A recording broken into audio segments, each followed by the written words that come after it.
Chief Engineer of SpaceX, CEO and Product Architect of Tesla, founder of the Boring Company, co-founder of Neuralink and OpenAI, President of the Musk Foundation, owner and CEO of Twitter with an estimated net worth of around $232 billion.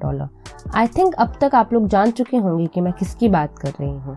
Yes, it's Elon Musk. So hey guys, welcome to my world. Today we will talk about world's richest person Elon Musk. Elon Musk birth. Elon Rev Musk का जन्म 28 जून 1971 Pretoria Transvaal south Africa में हुआ था. Musk के पास British और Pennsylvania Dutch ancestry है. उनकी मां का नाम मे मस्क है और वो एक मॉडल और डाइटिशियन है जिनका जन्म कनाडा के सस्केचुअन में हुआ था और उनके पालन पोषण दक्षिण अफ्रीका में हुआ था. उनके पिता एरोल मस्क एक south African electromechanical engineer, pilot, seller, consultant and property developer हैं. मस्क का एक छोटा भाई है किम्बाल जिसका जन्म 1972 में हुआ था और एक छोटी बहन है टॉस्का जिसका जन्म 1974 में हुआ था.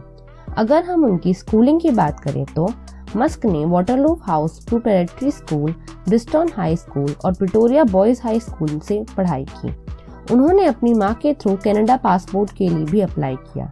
1990 में वो एंटर किए क्वींस यूनिवर्सिटी इन किंगस्टन ओंटारियो और 2 साल बाद वो यूनिवर्सिटी ऑफ पेंसिल्वेनिया चले गए और वहां से अपनी फिजिक्स और इकोनॉमिक्स बैचलर डिग्री पूरी की.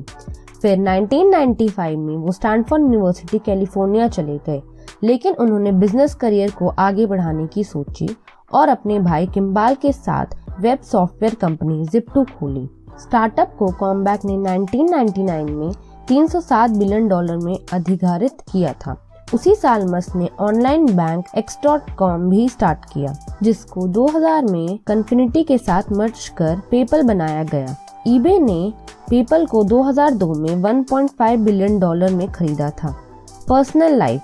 मस्क अपनी पहली पत्नी कैनेडियन जस्टिन विल्सन से मिले जब वो कनाडा के ओंटारियो में क्वींस यूनिवर्सिटी में पढ़ते थे और उन्होंने 2000 में शादी कर ली. 2002 में 10 सप्ताह की उम्र में सिंड्रोम की वजह से उनकी पहला बच्चे की अचानक मृत्यु हो गई. उसकी मृत्यु के बाद उन्होंने अपने परिवार को जारी रखने के लिए IVF का उपयोग करने का फैसला लिया. 2004 में उनके ट्विंस बच्चे हुए और उसके बाद 2006 में 3 बच्चे हुए. इस कपल ने 2008 में डिवोर्स ले लिया और अपने बच्चों की कस्टडी को बांट लिया. 2008 में मस्क ने इंग्लिश एक्ट्रेस तालालो रिले को डेट करना शुरू किया. उन्होंने 2 साल बाद स्कॉटलैंड के डॉन्च कैथेड्रल में शादी की. 2012 में जोड़े ने तलाक ले लिया. अगले साल फिर से शादी करने से पहले 2014 में डिवोर्स के लिए अप्लाई कर दिया और फिर 2016 में मस्क ने रिले से सेकेंड डिवोर्स ले लिया. मस्क ने 2017 में एम्बर हर्ड को कई महीने तक डेट किया. 2018 में मस्क और कैनेडियन म्यूजिशियन ग्रिम्स ने बताया कि वो डेट कर रहे हैं. मई 2020 में ग्रिम्स ने अपने बेटे को जन्म दिया. दिसंबर 2021 में ग्रिम्स और मस्क को दूसरा बच्चा हुआ, एक बेटी. प्रेग्नेंट होने के बाद भी मस्क ने रिपोर्टर्स को कंफर्म किया कि सितंबर 2021 से वो सेमी सेपरेटेड हैं. दिसंबर 2021 में टाइम के साथ इंटरव्यू में उन्होंने कहा कि वो सिंगल हैं.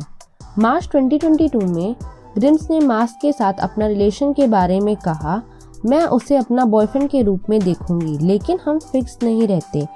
उसी महीने के बाद ग्रिम्स ने ट्वीट किया कि वो और मस्क ने फिर से ब्रेकअप कर लिया है लेकिन अब वो गुड टर्म्स में है.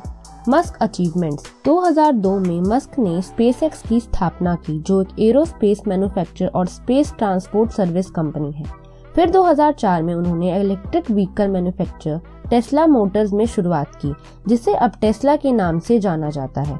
2006 में उन्होंने सोलर सिटी बनाने में मदद की, एक सोलर एनर्जी कंपनी की जिसे बाद में टेस्ला के साथ मर्ज कर लिया गया और टेस्ला एनर्जी बन गए. 2015 में उन्होंने OpenAI की स्थापना की जो नॉन प्रॉफिट कंपनी है जो प्रमोट करती है फ्रेंडली आर्टिफिशियल इंटेलिजेंस को.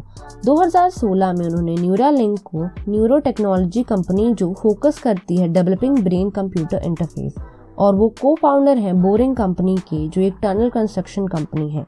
मस्क ने 2022 में ट्विटर को $44 बिलियन में खरीदा था.